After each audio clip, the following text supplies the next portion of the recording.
Assalamualaikum warahmatullahi wabarakatuh. Kami dari kelompok 3 akan menjelaskan tentang praktikum koefisien distribusi. Adapun tujuan praktikumnya yaitu untuk menentukan koefisien distribusi atau KD dari iodium dalam kloroform dan H2O. Untuk prinsip percobaannya sendiri berdasarkan hukum distribusi dan iodometri. Dan pada praktikum kali ini dilakukan dalam 3 variasi volume iodium dalam kloroform. Nah, teman-teman, sebelum ke pembahasan, kita akan menjelaskan sedikit tentang dasar teori, alat dan bahan, dan prosedur kerja dari praktikum koefisien distribusi ini. Untuk dasar teori, metode ini digunakan untuk menentukan aktivitas zat terlarut dalam suatu pelarut jika aktivitas zat terlarut dalam pelarut lain diketahui, asalkan kedua pelarut tidak tercampur sempurna satu sama lain. Dan adapun prinsip percobaan pada praktikum kali ini adalah distribusi. Distribusi yaitu proses ekstraksi yang digunakan untuk memisahkan atau menghilangkan zat terlarut-larutan dengan pelarut air yang diekstraksi dengan pelarut lain. Alat dan bahan dari beker gelas, botol tertutup, alat pengocok, buret, corong pisah, Erlenmeyer gelas ukur, piknometer, pipet, dan terakhir pompa bola. Bahannya yang terdiri dari aquades, amilum, kaliumlodida, larutan rodium, kloroform, dan terakhir natrium tisosulfat. Pun prosedur yang harus dilakukan saat praktikum ini. Botol 1 dimasukkan 8 ml I2 dalam kloroform dan 80 ml H2O. Botol 2 6 ml I2 dalam kloroform, 2 ml kloroform dan 8 ml H2O. Botol 3 4 ml I2 dalam kloroform, 4 ml kloroform, 80 ml H2O. 3 botol larutan I2 kloroform dan I2H2O, titrasi Na2SbO3 larutan berubah menjadi kuning, tambah amilum titrasi hingga bening. 5 ml I2 dalam H2O volume Na2S2O3 hingga warna bening, catat volume Na2S2O3, lalu dilakukan botol 2 dan 3. Praktikum ini dilakukan dengan tujuan untuk menentukan koefisien distribusi. Prinsip yang digunakan dalam praktikum ini yaitu hukum distribusi yang berbunyi, jika suatu sistem terdiri dari dua lapisan yang tercampur sebagian atau tidak tercampur, ditambahkan zat ketiga yang larut ke dalam kedua lapisan tersebut, maka zat ketiga akan terdistribusi di antara kedua lapisan tersebut dengan perbandingan tertentu.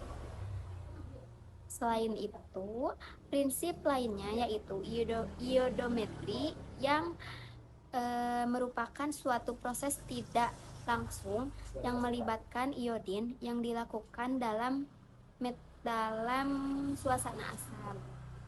Pada percobaan penentuan koefisien distribusi dari campuran iodoform, kloroform, dan air dengan metode ekstraksi cair-cair dan titrasi, di mana campuran tersebut dicampur menggunakan corong pisah.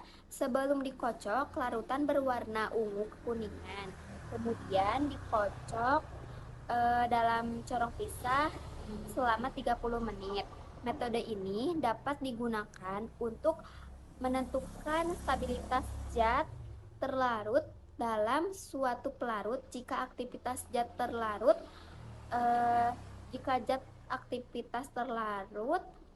dalam pelarut lain diketahui, asalkan kedua pelarut tidak bercampur sempurna satu sama lain.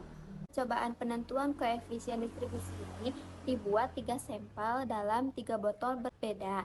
Botol 1 diisi 8 ml I2 dalam CaCl3 ditambah 80 ml H2O. Terus botol 2 diisi dengan 6 ml I2 dalam CaCl3 ditambah 2 ml CaCl3 dan 80 ml H2O. Selanjutnya botol ketiga diisi Dengan 4 mili I2 dalam CHCl3, 4 mili CHCl3 ditambah 80 mili H2O. Kemudian pada percobaan ini dilakukan pengocokan selama 30 menit dikarenakan lamanya pengocokan dapat berpengaruh pada distribusi larut. Setelah pengocokan dengan corong pisah terjadi pemisahan warna. Bagian atas menjadi warna kuning sementara bagian bawah menjadi warna ungu. Berdasarkan hukum distribusi, maka iodium akan terdistribusi dengan sendirinya ke dalam dua pelarut. Bagian atas merupakan campuran iodium dan H2O karena massa jenisnya lebih rendah daripada kloropom, dan warna ungu pada permukaan di bawah merupakan campuran kloropom dan iodium. Air memiliki massa jenis 1 gram per mililiter, sedangkan kloropom 1,48 gram per mililiter. Larutan-larutan tersebut di mana air merupakan larutan yang polar sehingga dapat melarutkan larutan yang polar pula. Sedangkan untuk kloropom bersifat nonpolar menjadi penyebab terpisahnya larutan tersebut. Iodium memiliki sifat yang larut dalam kloropom dan air, sehingga distribusi iodium dapat berlangsung pada kedua larutan tersebut. Selain itu, gaya tarik antar molekul juga membuat larutan dapat terpisah. Dari data pengamatan, dihasilkan volume natrium tiosulfat pada saat titrasi iodometri pada fase 1 atau atas I2 dalam H2O yaitu botol 1 6,15 mili, botol 2 6,45 mili, botol 3 1,75 mili. Sedangkan pada fase 2 atau bawah I2 dalam CHCl3 yaitu botol 1 8,45 mili, botol 2 7,75 mili, dan botol 3 22,25 mili. Dari hasil tersebut didapatkan volume natrium tiosulfat pada larutan I2 dalam CHCl3 lebih besar daripada larutan I2 dalam H2O. Nilai koefisien distribusi yang didapat pada botol 1 yaitu 0,73, pada botol 2 yaitu 0,87, dan pada botol 3 yaitu 0,08. Hasil KD yang didapat kurang dari 1, maka iodium terdistribusi lebih banyak di salah satu fase. Terdistribusinya iodium dapat dilihat dari konsentrasi fase 1 dan fase 2-nya. Hasil perhitungan didapatkan konsentrasi fase 2 atau I2 dalam CHCl3 lebih besar dari konsentrasi fase 1 yaitu I2 dalam H2O, maka iodium terdistribusi lebih banyak di kloroform. Pada titrasi iodometri praktikum koefisien distribusi ini, tiap fasenya ditambahkan amilum. Amilum ini berfungsi sebagai indikator untuk menandai titik akhir titrasi berakhir. Saat reaksi mencapai kesetimbangan, maka larutan yang tadinya berwarna kuning pada fase 1 dan berwarna ungu pada fase 2 akan berubah menjadi bening.